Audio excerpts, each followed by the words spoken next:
Today's story comes from Lucy in Athens, Georgia. She had a near-death experience that helped her remember where we came from and saw the choice humanity faced in the future, as well as provided proof that what she experienced was real. Here is her story. I never expected to die in the middle of my sister-in-law's bachelorette party. In August of 2020, I went to Miami, Florida, against all advice not to, in order to celebrate my brother's bride-to-be. Coronavirus was still running rampant, and I was certainly being shunned by some people in my life for making the decision to go, but I personally felt that life had to go on, and my brother was determined to get married, and I was determined to celebrate the newlyweds. I saw the news around me, but I was living in a town where most people were not directly affected by it, and felt that freedom was more important than a health epidemic. I went, celebrated, and by the end of my trip, I started to feel something coming on. I thought I was fine. I enjoyed the party, stayed up most of the nights, and thought I was just feeling run down. But in reality, I was in heavy denial, and thought I was one of the untouchable ones that would not get sick. Then, on the 4th day after symptoms began, it hit me. I couldn't make it out of bed. It was like a switch had been flipped. One moment, I was pushing through the fatigue, and the next, I was drowning in fever and weakness. My throat swelled shut. Breathing became a struggle. The virus had ravaged people all over the news, and now it had its claws in me. I barely made it back to my hotel room. I knew I needed help, but even dialing for a cab felt like a monumental effort. At the hospital, chaos reigned. The sick flooded the rooms, coughing, wheezing, gasping for air. They took one look at me, strapped me to an oxygen mask, and pumped my failing body with antibiotics. They told me if I wasn't better by morning, I needed to get back to the hospital, no matter what. That night, something happened. Alone in my hotel room, the fever surging, my body shutting down, I felt it. The moment everything changed. A sudden release.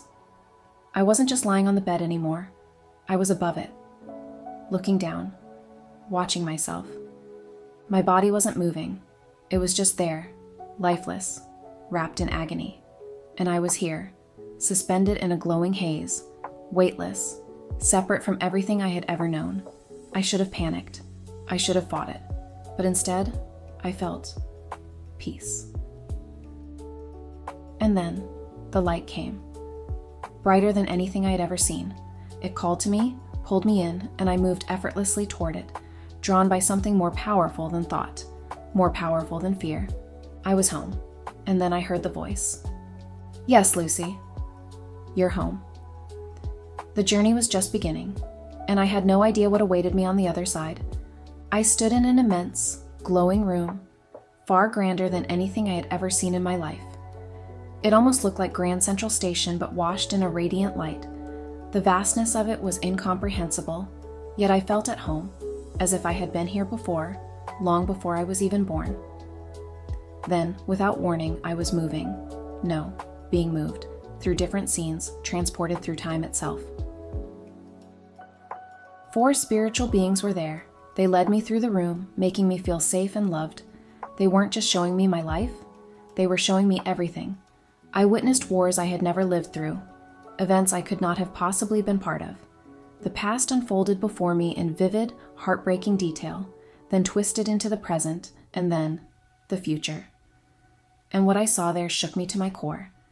They showed me the U.S. border crisis and the Israel-Hamas war, things that had not come to pass yet.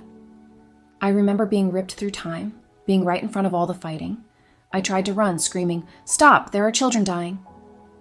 But hands, soft yet firm, held me back. "Lucy, you can't do anything." The words cut through me like ice. I wasn't really there. I was seeing something that hadn't happened yet, but soon would. Before I could process it, I was swept away again, this time to my brother and his wife's home, far into the future, watching the news on TV as we saw the faces of the children and families that were missing.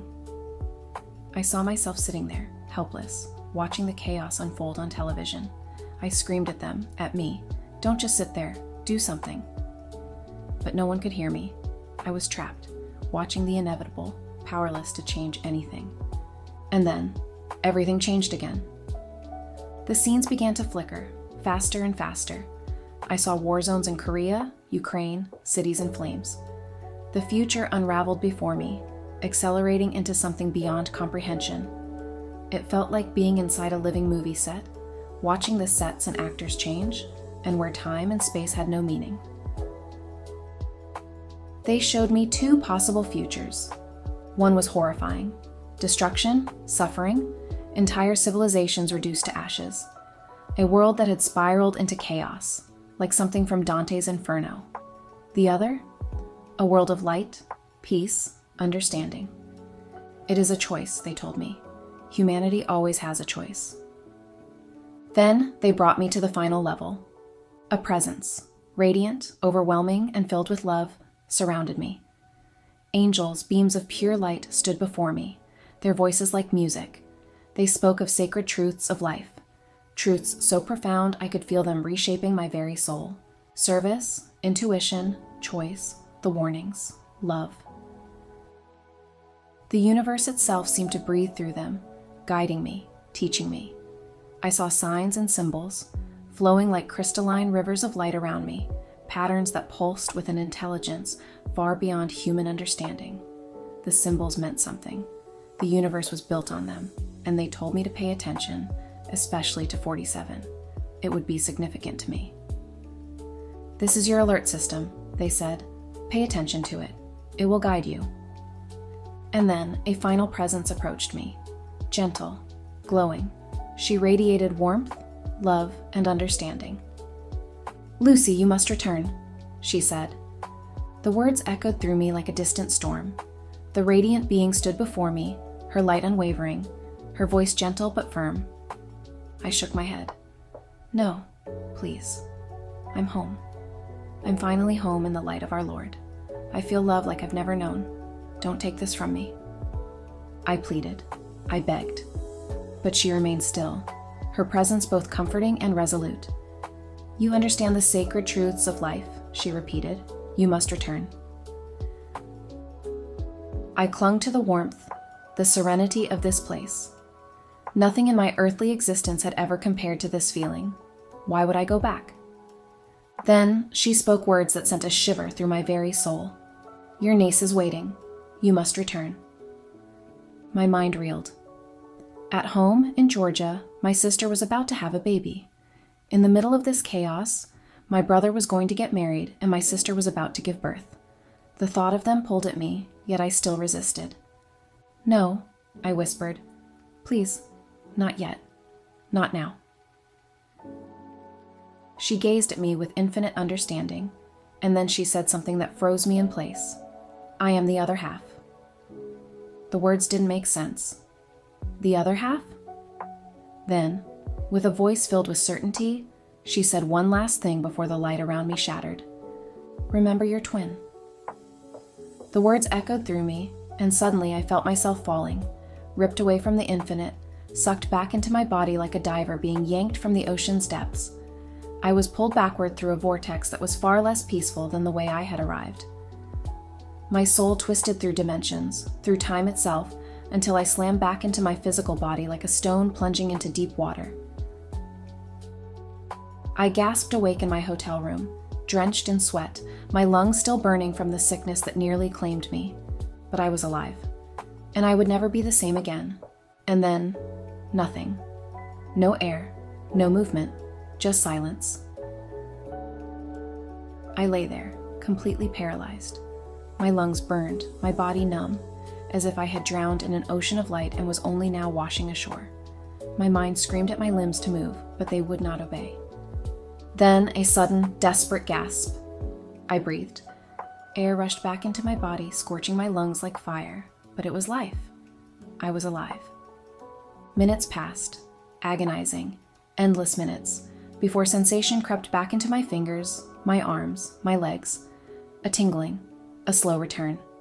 I fumbled for the phone, every movement an exhausting struggle. "Operator, help me." The next thing I knew, I was in the hospital, oxygen flowing into me, doctors working to stabilize me. But my mind was elsewhere. I could still hear her voice. "I am the other half. Remember your twin." For weeks that moment haunted me. The meaning of those words remained a mystery. until October of 2020. My sister had her daughter. I felt an instant connection to her. Seeing her from a glass window, separating us, my mother stood there with me, holding my hand as we cried at the sight of the future of our family. She spoke about something she had not spoken since I was born. I was a twin. And my sister's baby, she said, was a mirror image of my deceased twin, Maggie, who didn't survive childbirth. And in that moment, I knew. The being of light, the radiant presence that had sent me back, had been speaking the truth all along. She was here. She was always meant to be here. The connection I have to my niece is stronger than I have to my own siblings or parents. She is pure light, my little old soul. When she was 3 years old, she told me how she remembered meeting me before she traveled through the circles. I knew she was talking about the tunnel. She is a little piece of heaven, like the rest of us, although some of us have forgotten where we came from. I have yet to find out the significance of the number 47, but I see it all the time. I'm comforted by it, and know that when I see it, my angels are there guiding me, keeping me alert. Thank you for watching. If you're intrigued by the mysteries of the mind, subscribe for more deep dives into the unknown, and don't forget to hit the thumbs up button. Until next time, keep questioning the world around you.